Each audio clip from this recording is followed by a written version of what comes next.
audio jungle.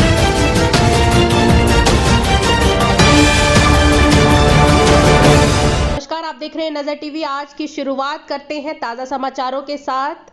DM की पत्नी का दिल्ली एयरपोर्ट से बैग गायब। मुरादाबाद में एयर इंडिया और हवाई अड्डा कर्मचारियों पर धोखाधड़ी की एफआईआर। मुरादाबाद के डीएम मानवेंद्र सिंह की पत्नी मंजू सिंह ने थाना सिविल लाइन में एक शिकायत पत्र दिया है। इसमें बताया कि उनका दिल्ली में इंदिरा गांधी एयरपोर्ट पर जेवर कैश से भरा बैग चोरी हो गया है। इस बैग में करीब 15 लाख का सामान था। मुरादाबाद पुलिस ने बैग गायब होने के मामले में एयरपोर्ट और एयर इंडिया स्टाफ और अज्ञात के खिलाफ एफआईआर दर्ज कर ली है। यूपी के मुरादाबाद जिलाधिकारी की पत्नी का एयरपोर्ट से बैग गायब होने का मामला सामने आया है। इस बैग में जेवर कैश समेत 15 लाख का सामान रखा था।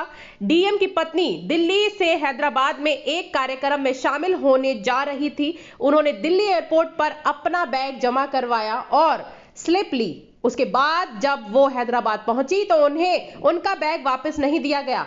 इस मामले में डीएम की पत्नी ने मुरादाबाद पहुंचकर एयर इंडिया और एयरपोर्ट कर्मचारियों पर धोखाधड़ी की एफआईआर दर्ज करवाई है। दरअसल मामला 28 जनवरी का है। मुरादाबाद के डीएम मानवेंद्र सिंह की पत्नी मंजू सिंह का कार्यक्रम में शामिल होने के लिए हैदराबाद जाने के लिए निकली थी। दिल्ली के इंदिरा गांधी एयरपोर्ट पर फ्लाइट में बोर्डिंग करते वक्त मंजू सिंह का जेवर और कैश से भरा बैग एयरपोर्ट स्टाफ ने जमा करवा लिया था और स्लिप भी दे दी थी।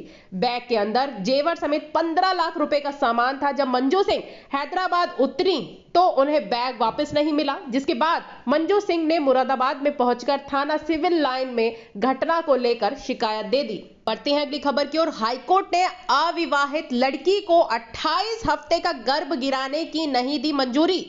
आखिर क्या कहा है हाईकोर्ट ने, आइए देखते हैं। दिल्ली उच्च न्यायालय ने कहा है कि याचिका खारिज की जाती है। आइए जानते हैं पूरा मामला क्या है। न्यायमूर्ति सुब्रमण्यम प्रसाद ने कहा है कि याचिका खारिज की जाती है। अदालत ने पिछले सप्ताह याचिका पर अपना फैसला सुरक्षित रख लिया था।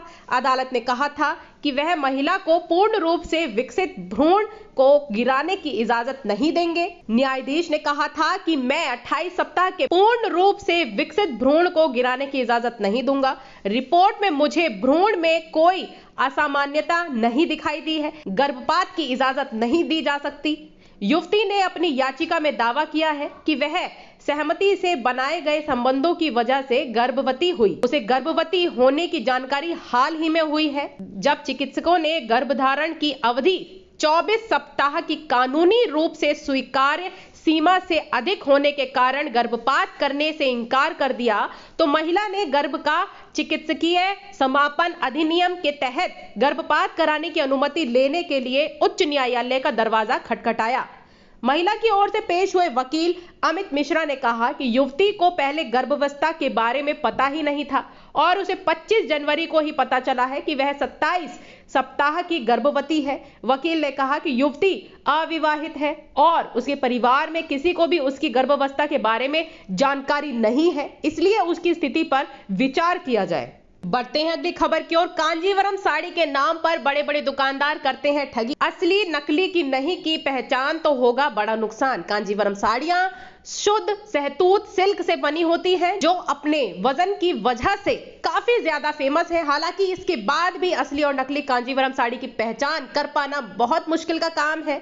साड़ी पहनने वाली हर महिला जानती है कि टाइमलेस और एलिगेंट आउटफिट है, जिसके वर्सेटैलिटी और खूबसूरती हर दिन बढ़ती ही जा रही है। हालांकि इसके पीछे का सबसे बड़ा कारण क्योंकि साड़ी पहनकर एकदम से एक्सपेंसिव लुक नजर आता है, यही तो एक वजह भी है कि इस आउटफिट ने न केवल दुनिया भर के फैशन डिजाइनरों को प्रभावित किया है, बल्कि रनवे पर भी ये अटायर धूम मचा रहा है। साड़ी की पॉपुलैरिटी का अंदाजा आप इसी बात से लगा लीजिए कि हर महिला अपनी अलमारी में चंदेरी से लेकर बनारसी, साउथ सिल्क से लेकर कांजीवरम साड़ी तक का कलेक्शन रखना चाहती हैं। हाँ, वो बात अलग है कि कांजीवरम साड़ी पहनना ज्यादातर महिलाओं को पसंद होता है। ऐसा इसलिए है क्योंकि एक तो यह साड़ी वजन में बहुत हल्की होती है, वहीं इसका फैब्रिक प्योर सिल्क में होता है। लेकिन यह भी सच है कि कांजीवरम साड़ियों के नाम पर बाजार में बहुत ज्यादा धोखाधड़ी होती है। ऐसा इसलिए है क्योंकि हम जैसे ऐसे बहुत से लोग हैं जिन्हें कांजीवरम फैब्रिक की सही परख और पहचान नहीं होती है। वह महंगे दाम पर नकली कांजीवरम फैब्रिक खरीद लेते हैं। असली कांजीवरम साड़ी बनाने के लिए रेशम के धागों का उपयोग किया जाता है। रेशम के इस धागे की बनावट दानेदार होती है। आप धागों को छूकर असली और नकली कांजीवरम साड़ी की पहचान कर सकते हैं। वहीं नकली साड़ी घिसते समय धीमी आवाज निकलेगी। वहीं इसकी जरी में भी लाल रंग के बजाय सफेद धागा होगा। प्योर कांजीवरम साड़ियां हाई क्वालिटी वाले सिल्क से बनी होती हैं, जिनकी बनावट नरम और चिकनी होती है। मुलायम और शानदार स्पर्श महसूस करने के लिए आप कपड़े पर अपनी उंगलियां फिराकर देख सकते हैं। वहीं ऑथेंटिक कांजीवरम साड़ी में प्राकृतिक चमक होती है, जो इसे एक रिच अपीयरेंस देती है। ऐसे में अगर आप असली नकली में पहचान करना चाहते हैं तो साड़ी को रोशनी के सामने पकड़े। वहीं असली कांजीवरम साड़ी में हेवी वर्क होने के बावजूद भी वह लाइट वेट होती है, जबकि नकली कांजीवरम बहुत हैवी दिखेगी आपको। कांजीवरम साड़ियां अपने जटिल जरी वर्क के लिए जानी जाती हैं। इन साड़ियों में मेटेलिक धागे का उपयोग कर एलेब्रेट पैटर्न बनाए जाते हैं। असली जरी सिल्वर कोटेड गोल्ड से बनी होती है, जिनकी प्योरिटी सुनिश्चित करने के लिए हॉलमार्क का निशान भी होता है।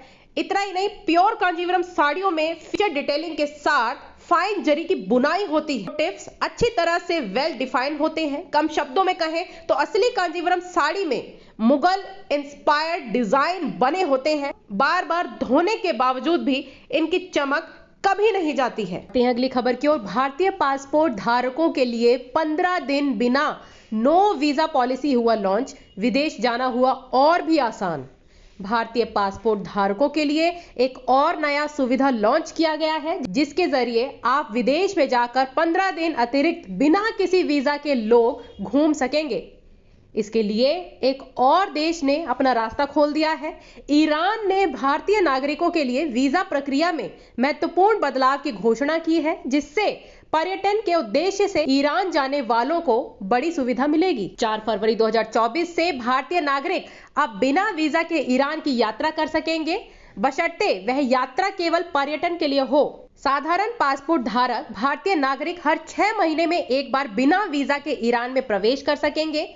यात्री अधिकतम 15 दिन तक रह सकेंगे, जिससे बढ़ाया नहीं जा सकता। यह सुविधा केवल पर्यटन उद्देश्य से ईरान में प्रवेश करने वालों के लिए ही है। लंबी अवधि के लिए रुकने, कई प्रवेश करने या अन्य प्रकार की वीजा की जरूरत होने पर भारतीय नागरिकों को ईरान के संबंधित अभ्यावेदन के माध्यम से वीजा प्राप्त करना होगा। वीजा मुक्त प्रवेश केवल हवाई मार्ग से देश में प्रवेश करने पर लागू होगा। ईरान का यह कदम पर्यटन को बढ़ावा देने और भारतीय नागरिकों के लिए यात्रा को आसानी बनाने की दिशा में एक सकारात्मक पहल है। आज के लिए इतना ही। ऐसी और देश विदेश की तमाम खबरों से जुड़े रहने के लिए देखते रहें नजर टीवी। जा सकते हैं YouTube चैनल पर नजर टीवी न्यूज को सब्सक्राइब करके। आप जल्द सब्सक्राइब करें और रोजाना नजर टीवी न्यूज YouTube चैनल पर न्यूज देखें, जिससे आपका ज्ञान वर्धन ही होगा, साथ ही देश विदेश की खबरें भी आप पाएंगे। उसके साथ साथ यदि आप हमें न्यूज भेजेंगे आपसे रिलेटेड, तो उसको भी हम अपने न्यूज चैनल में जरूर से जरूर सम्मिलित करेंगे। धन्यवाद।